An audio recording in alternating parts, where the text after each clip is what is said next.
Welcome to the Mystic Revolution. We're so glad you're here. We're going to have a great conversation today about energy centers, the chakras. But before we do that, let's take a moment to have a little meditation.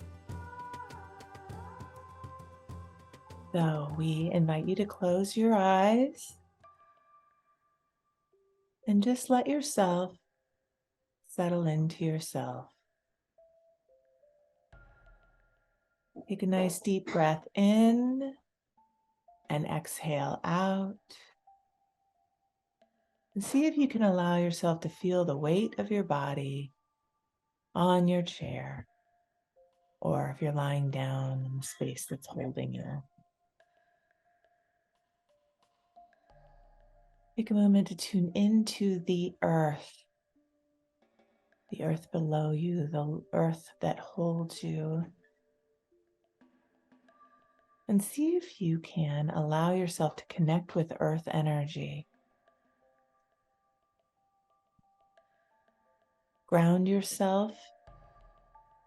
You can do that by tuning into your root chakra, which we'll talk about, and dropping a cord from that down to the heart of the earth. And as we've done before, we've tuned into the heart, which is also an energy center, and you can connect that down, going through the root all the way to the heart of the earth. And now let's for a moment tune up to the top of your head. Another energy center we'll talk about, the crown chakra. And see if you can tune that up to the heart of the sky. We've worked with a beautiful ball of light, the sun or source, and allow your crown center to connect with that. And then we can connect from the sun source through the crown and then go all the way down to the heart. And see if you can tune into that alignment, allowing yourself to be held by the earth and the sky.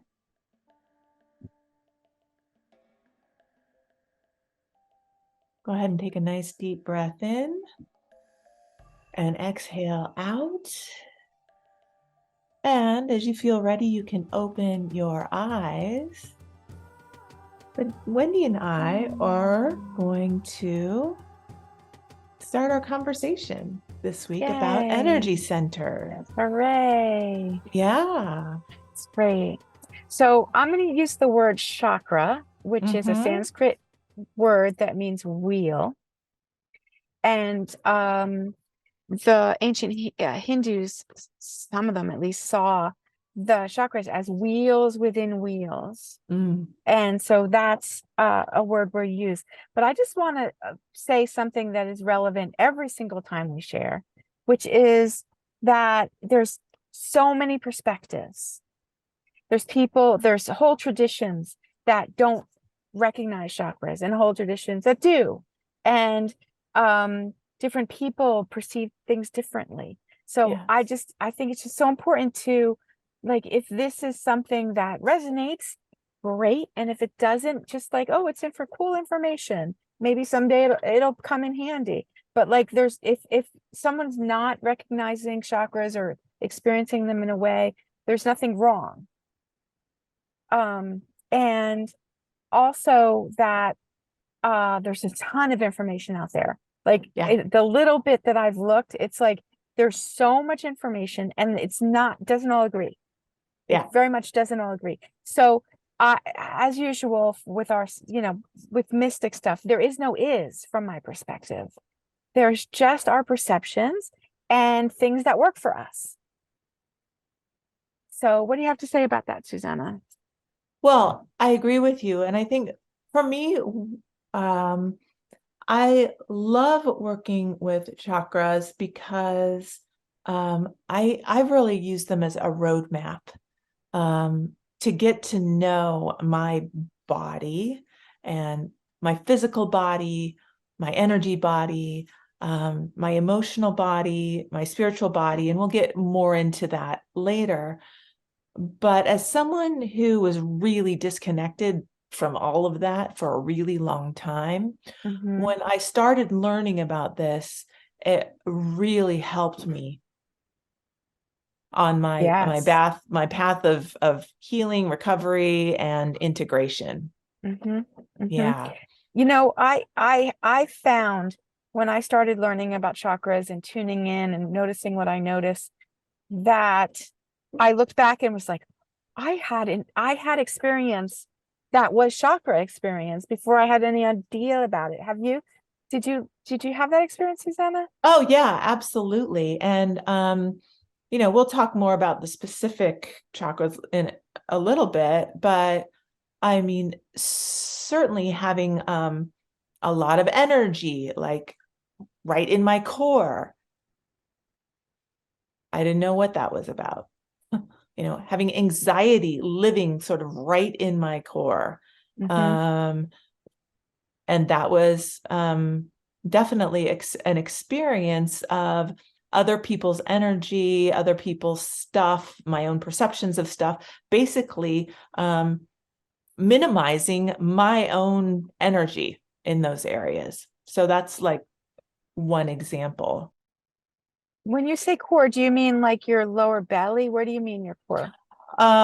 Core, I usually think of as like where the solar plexus Oh, is. the solar plexus. The solar plexus, even the heart a little bit. That just sort of right core. For me, those two centers like are really closely correlated and really played a huge part in my bodily experience. Yeah. When they And were out of balance. are you saying you had a lot of other people's like emotionality in those areas? Oh yeah. Emotional information? Emotional information, beliefs. I mean, for a long time, I mean, I don't know if we want to get into this now, but yes, I now. mean, I came out of experience of really not having a sense of sovereignty or of self separate. Sometimes that happens when people have trauma and are kind of constantly reading and reacting, and I just carried so much stuff. Yeah. I carried a lot of other people's pain and fear. Yeah. I mean, I had my own, don't get me wrong, but oh yeah, so much of it was other people's, and it lived right in this core area for me. Things like this live in different places for different people, which we'll talk about, but yeah, that was my experience. Yeah. Oh, that's really great. Is there anything else that you noticed around your other systems that you're like, hey, this makes sense now that didn't make sense before? Oh yeah, the moment I started tending to this, guess what else opened? My voice. My voice and my throat, right? A lot of people think I got to work on my throat chakra, and that's true, can be true, but there are other things that contribute. So when I work with people on this, as I know you do too, it's not necessarily focusing on one thing. It's looking at the system and how they are related. And yeah, so I'll stop there. Yeah, no, that's really awesome. Very relevant. And I'm asking because I had that experience. I think I've talked about it in the show somewhere about, so I'll just say quick that my solar plexus, I felt like I was feeling like I was in serious danger, and I couldn't help myself. And like it was like a cannon came out when I was in my early 20s, like a cannon came out, and the person on the other side of the door just ran away. Wow. And yeah, it was. And I couldn't, like I was so like I'd closed the door, but I was so nervous I couldn't lock it. Like it was the middle of the night. And like the cannon threw me back against the wall. and I made I yelled, and people came running from my household. But as soon as that happened, the person like ran down the stairs, I heard the car starting, ran, like, it was wild.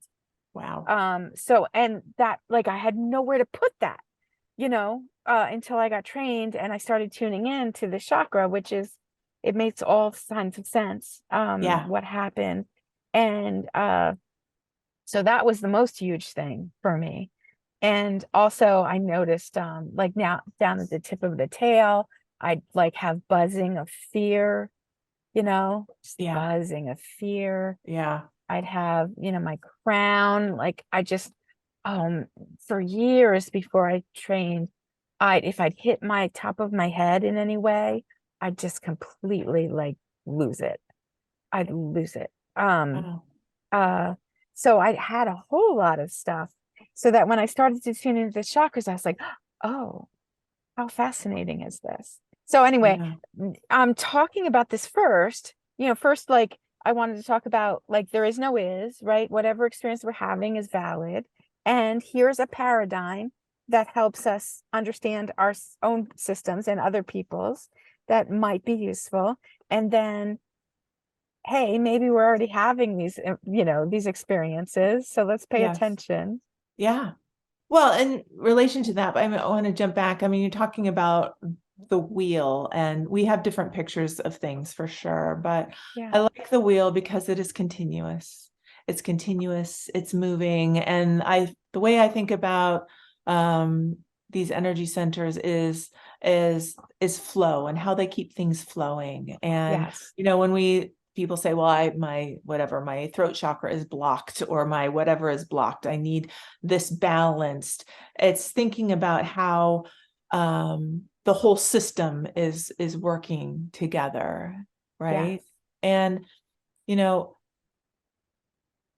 we've talked about certain emotions and emotional reactions and emotional states of being, but these energy centers relate to so many other different things too, like physical things in our body. I mean, physical, emotional, spiritual, all of it. And so that's why I think it's a useful roadmap.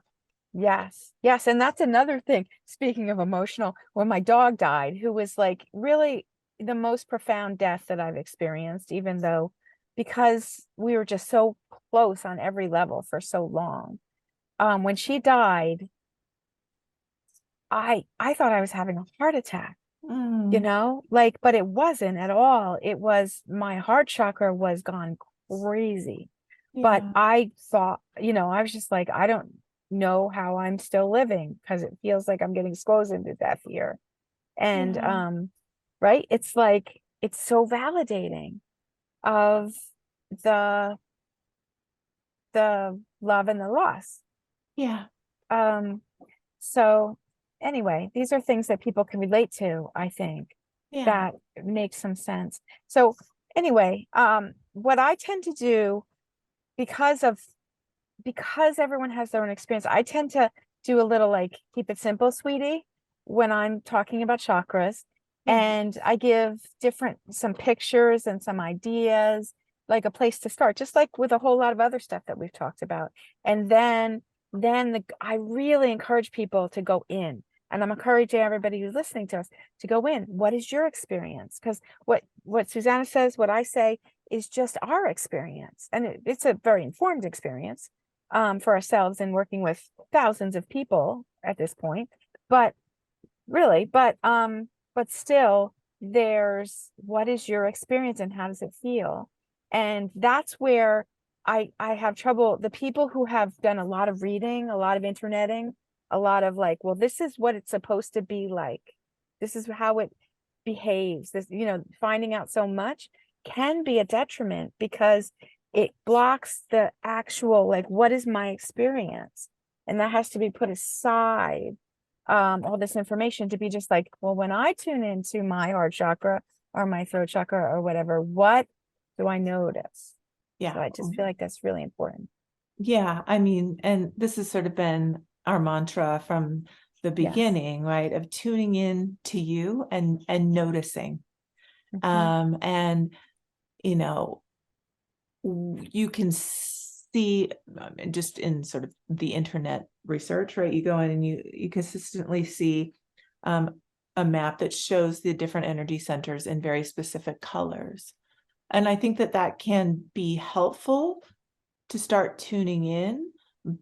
But I know for sure that often when I'm reading people or working with people, sometimes different colors show up, and those different colors, right, mean something very specific for that person. And so if I'm, looking at, or you're looking at someone's root and it's not, this red color, but it's green, it could mean something, right? Like it's could mean growth or good health or whatever it is. And that's where discernment again comes in, another sort of favorite word, but yeah, it's the favorite word. Yeah. And I agree. Like I feel like it's a tripping thing for people to learn, oh, it's got to be the RGB.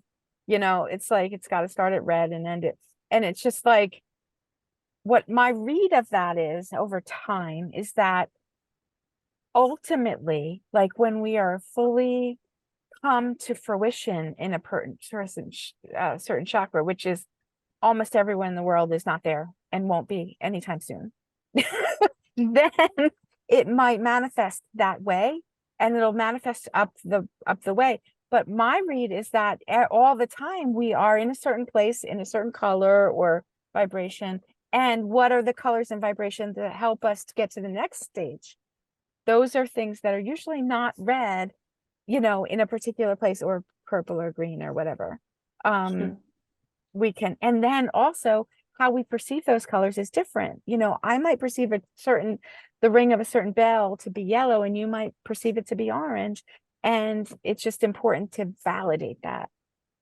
What we notice the color that we notice, not what it should be. Yeah, absolutely. Yeah. I think that's really important to say. And I'll also add, though, what's kind of interesting is that when I've been working with people who are starting to try and tune into their intuition or their third eye, or, we, say, okay, like tune into the center of your head, without having any real knowledge of these energy centers, they will see or sense an indigo. They will see or sense like a color that is like or relates to. Really? Yeah, I've had that happen so many times. Really? with That's new so people. Amazing. Yeah. So yeah. I don't know. Like either they're reading it or they're reading the ideal, but they're reading something and it's real for them. That's awesome. So funny because I haven't had that experience at all. So isn't that so fast, right? Like it's just like we're two different reader healers, teachers with two different experiences. And how cool is that? Yeah. I think it's time for a break. Okay. Thank you, We Are Historically, for your conscious human apparel. Shop online at wearehistorically.com. Hey everyone, just a friendly reminder that on the first Tuesday of every month, we hold a Mystic Revolution meditation, and you're invited. Just go to our website and you'll find the link. We look forward to seeing you then. Raise your vibration and energize your life with specialized Fibonacci tuning forks that deepen meditations and empower self-healing. Get your vibrational sound tools for personal enhancement at energybodytuners.com. Welcome back to Mystic Revolution. Let's jump back into the conversation. Also, with where the chakras are and what they mean, too. There's a whole lot of different information out there about where exactly they are and what exactly it all means and how it's used and this and that. And it kind of blows my mind how much variation there is. It's just kind of fascinating to me. But we pick up different paradigms or different assumptions, and then they just keep leading. It's like, if I'm going to look for me, if I'm going to be looking around power, I'm going to be looking around the solar plexus. Yeah. If I'm going to be looking around emotions and body relationship and communication with our own bodies, I'm going to be looking at the sacral chakra. And that's not how everybody is. And it's just kind of cool too. Well, it is, but I think to your point, like there are certain properties and emotions and things attributed to each, and different systems call upon different things. But if we have a sense of these things, then we can discern, how to nurture them, what things we need to balance, or, that's how we can start to tune into any answers, I guess, that we have to some of the questions that are going on. It's, again, like a roadmap. It's a place to start. Yes. And then from there, we can expand and get into more detail to support, again, whatever physical, mental, emotional, or spiritual needs that we may have.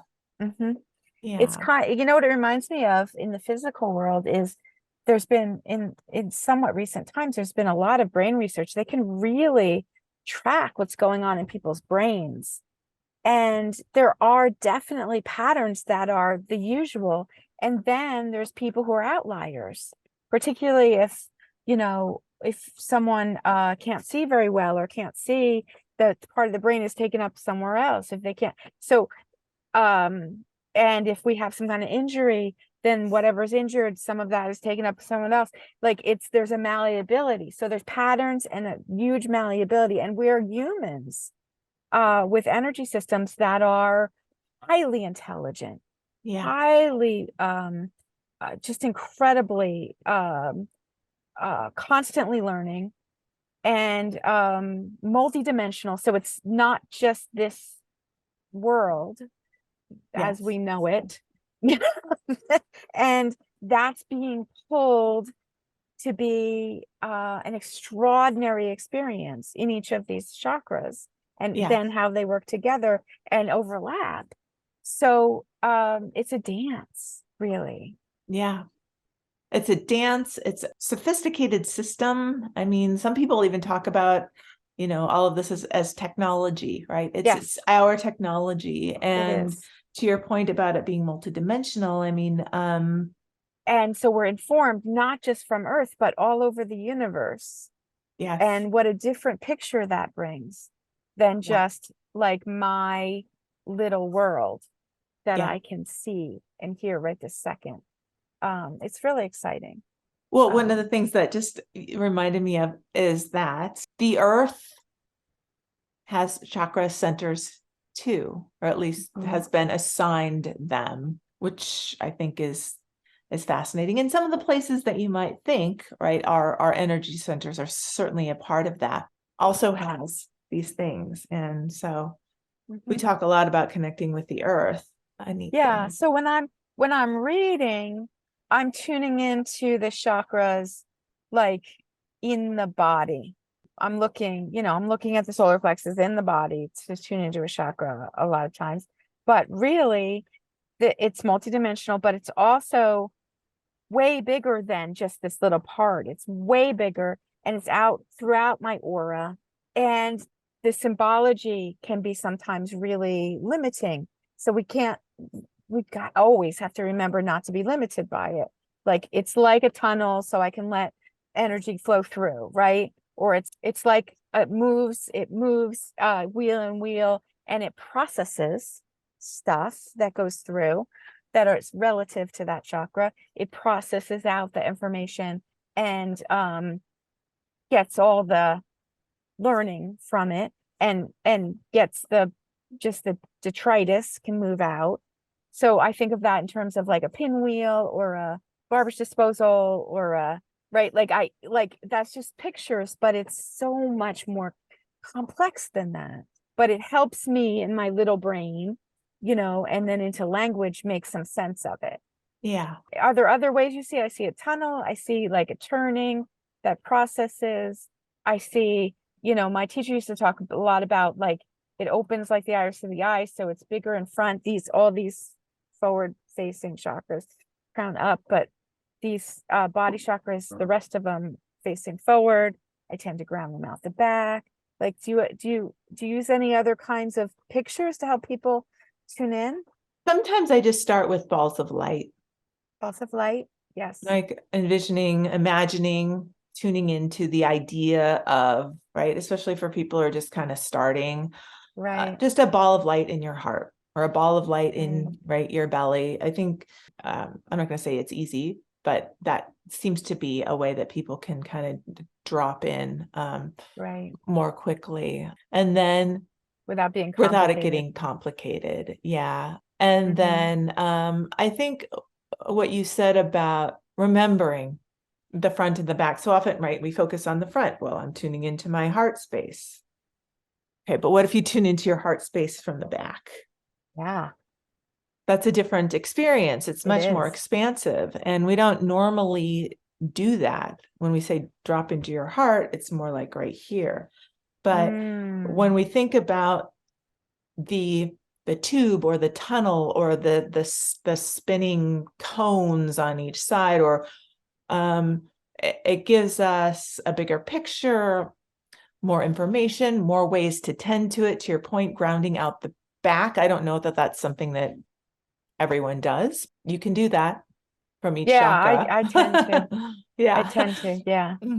And I think it's just, with all of this, it's just allowing yourself to explore, to pay attention, notice what comes up, color signs, symbols. It's just gives you greater insight into the workings of who you are. You know, two other pictures I use a lot for myself and with others is, one is a diamond. That the chakra is like a diamond, multifaceted. Yep. And also then it beholds and reflects the light of the sun, of our source, and when we're in alignment. So I asked the source to bring the chakra to alignment and full of light, and so then it's like a sun, you know, it's shining out in all directions in us and out into our world and around us. So I utilize that a lot. And also in a more Hindu way, I tend to notice it when I used to do a lot of yoga. I notice it when I say hi to Ganesha, opening like a lotus, the chakras opening like a lotus. And that's really helpful too. The whole, just the idea of opening and full of the light. And it's for me, it tends to be upward focused, not outward focused. It's not about these people. It's about me and my source and how they stack up and inform each other, like, I don't know, delicious friends or something. Yeah. So anyway, I love that. I think pictures helpful, I think. Yeah, they are. The diamond or prism. Prism. The lotus, or even the rose, which we sometimes work with. Yeah, I use a rose too. So the metaphors work. They're just so we're not concrete or limited by them. Right. I think we've said this so many times, but the metaphors are not the thing. They just point to the thing. They're the finger pointing to the moon. But still, it helps. Yeah. Well, we've covered a lot in this episode, and there's still so much more. But that will have to wait until next time. But thank you so much for joining us. Before we say goodbye, let's just do a quick meditation out. Let's take a nice deep breath in and exhale out. And just allow yourself to take in any information that we shared that resonates with you, and let go of the rest. And let's go ahead and tune into our heart chakra. And imagine, tune into the idea of a spinning wheel, of a spinning ball of light, and allow it to go from the very front of your body reaching all the way to the very back. And just sit with it and notice how it feels. And as you're doing that, you can ground, get your grounding down to the heart of the earth, up to the heart of the sky, being held in your own heart. And with that, we thank you again for joining us at the Mystic Revolution. And thank you, Wendy. We'll see you next time. Thanks so much for playing with us. Please support Mystic Revolution by liking and sharing our show. And sign up to get notified when new content is available. We really appreciate it. Thanks. Thank you. Thank you for joining us. Have a happy always. Join us for our monthly Mystic Meditation on the first Tuesday of the month at 4:30 p.m. Pacific Time. Click on the link in the description to get more information and join the Mystic Revolution. We look forward to seeing you then.